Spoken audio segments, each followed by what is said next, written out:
ይሄም ጉድ አለ። ስሙ እኔ ጥንቆላ ሟርት ድግምት ምናምን ጠንቋይ ቁጭ ብሎ የሚያደርገው ነገር ብቻ ነበር አድርጌ የምወስደው። ጠንቋይ ቁጭ ብሎ እጣን እያጨሰ ሲኒ ደርድሮ ጀበና ደርድሮ ምናምን ሰውን የሚራገም አድርጌ ነበር የምወስደው እና ለረጅም ጊዜ ስለ አንዲት ሴት ደጋግሜ በህልሜ አያለው። መንፈስ ቅዱስ ጸልይ ደግሞ ሁሉ ጊዜ እሷ ውስጥ ያለውን አስተሳሰብ እንዳፈርስ ሁሉ ጊዜ ገፋፋኝ ነበር። አይገባኝም ነበር ለረጅም ጊዜ ማለት ነው። የሰትይቷን ካራክተር ከውጪ ሳየው she is good for me የምታደርገው ክፉ ነገር ሁሉ ለኔ አስባ ነው ብዬ ነው የምወስደው እንጂ እኔ በዚህ ጥግ ሄዳ ስለኔ ውድቀት ታሰላስላለች ብዬ አላስብም። ከዛ ግን ምንድነው ለካ ሰው የሰው አስተሳሰብ በጣም ፓወርፉል ስለሆነ ስለኔ ውድቀት ባሰበች ቁጥር ሰው ባሰበ ቁጥር ማንኛውም ሰው ስለኔ ክፋት ባሰበ ቁጥር ያ ነው ሟርት። ለካ ያ ነገር ነቅታችሁበት ከሰው አስተሳሰብ ውስጥ በእግዚአብሔር ዕውቀት ላይ ከፍ የሚለውን የሰውን ሐሳብ በዛ መልኩ ካላፈረሳችሁ በስተቀር እናንተ ከተኛችሁ የዛ ሰው አስተሳሰብ በእኛ ህይወት ይሰራል። ግን አላቅም ነበር ሲገለጽልኝ ግን ሁሉ ጊዜ። ሰላም ቤተሰብ እንዴት ናችሁ? ሰላማችሁ ይብዛ።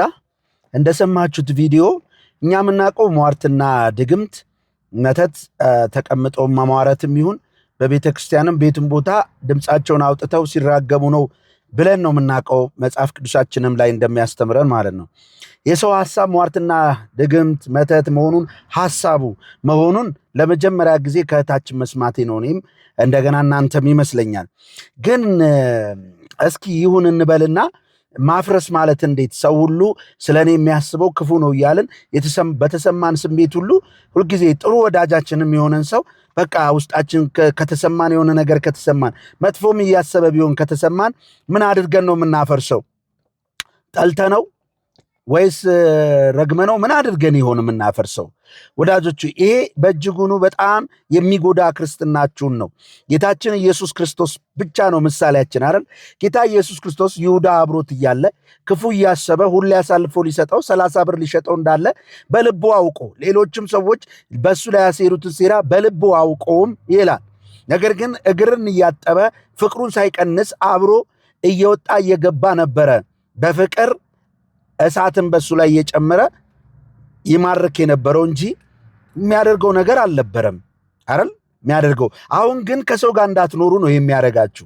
ምክንያቱም የተሰማችሁ ሐሳብ ሁሉ ማንስ ንጹህ ነገር ሐሳብ ይኖረውና እናንተ ሳላችሁ ይሆን ማናችሁ? እስቲ ንጹህ ሐሳብ ያላችሁ አሁን የምትባወራው እህታችን ራሱ ስለ ባልንጀሮቿ ስለ ሰው ንጹህ ሐሳብ ብቻ አስባለሁ ብትል ውሸት። ምክንያቱም ሰዎች ነንና ክፉ ልናስብ እንችል ይሆናል ብዬ አምናለሁ። ሰዎች ነና ያንን አቮይድ እያደረግን የምንኖር በመንፈስ ቅዱስ በጸጋ እንጂ። ስለዚህ ምንድነው መጽሐፍ ቅዱስ የሚለን? ጠላቶቻችሁን ውደዱ፣ የሚረግሟችሁ መርቁ፣ ለሚያሳድዷችሁ ጸልዩ፣ የሚወዷችሁ ብትወዱ ምን ዋጋ አላችሁ እንደሚለው ያንን መፈጸም ነው ትልቁ የጌታ የኢየሱስ ክርስቶስ ትእዛዝ ማለት ነው። ካለበለዚያ ግን አብረህ ቁጭ ብለህ አታመልክም፣ አብረህ አትሰራም፣ ወዳጅ አይኖርም።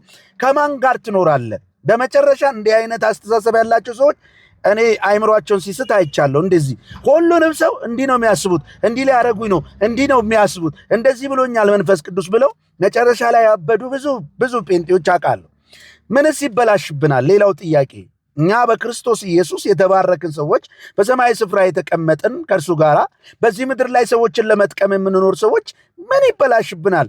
ምናልባት የምንለብሰው፣ የምንበላው፣ የምንጠጣው፣ የምንነዳው ቤት የዚህ ዓለም ጉዳይ ሊሆን አይችልም ወዳጆች። ለማንኛውም ሌላኛው ሁለተኛው ነገር ደግሞ እኛስ የተባረክን የእግዚአብሔር ልጆች ላይ እርግማንና ሟርት ራሱ ይሰራብናል ወይ? ጥያቄ ነው። ይሰራብናል? ይሰራል የምትሉ ሰዎች ይሰራል ስትል ነበረታችን ይሰራል የምትሉ ሰዎች እምነታችሁን እንደገና አስተካክሉ። ምክንያቱም የሰውየው ሐሳብ ፓወርፉል ነው ከእግዚአብሔር ሐሳብና ቃሉ በላይ ብላችሁ ነው የምታስቡት። ምንም ፓወርፉል የለም። ለጥዬ ብተኛ ምንም ማፍረስ ምናምን አያስፈልግም። ወንድሜን እየወደድኩት ወላ አንቲ 5 ሳንቲ እንኳን ሐሳቡ ይቅርና ንግግሩ እርግማኑ አይሰራም፣ በፍጹም አይሰራም። ምክንያቱም እኛ የተባረክን ሰዎች ብለስድ የተደረግን ሰዎች። ስለዚህ ሰውየውን ታግሰን ያለውን ሐሳብ እንኳን ስናቅ በፍቅር ማርከነው እንዴት ለኛ ወንድም ገንዘብ እንደምናደርገው ማሰብ እንጂ የኛ ስራ ማፍረስ የሚለው እንደገና ያስብብኛል። በዚህ ብዙ ሰዎች ተጎድተዋልና ይሄን ሐሳብ እኔ አልሸምተውም፣ አልገዛውም። ብዙ ሰዎች ገዝታችሁታል። እንደዛ ከሆነ ክርስትና ይቅርባችሁ፣ በቃ ውጡ። የምሬን ነው የምላችሁ። ምን ይሰራልኛል ማለት እንደዚህ በፍርሃት በስጋት ምናምን ከሰው ጋር የሚያስማማኝ እንደዚህ የሚያኖረኝ ጌታ ከሆነ ይቅርብኝ። ምን ያደርግልኛል? ተረጋግቼ የምኖርበት ምክንያት ነው ክርስቶስ። በቃ በእኔ ላይ አንዳች እርግማን ሟርት ምናምን አይሰራም። እንኳን የሰው ሐሳብ ድርጊታቸው ራሱ እንደማይሰራ ነው ማምነው። እናንተስ? ተባረኩ።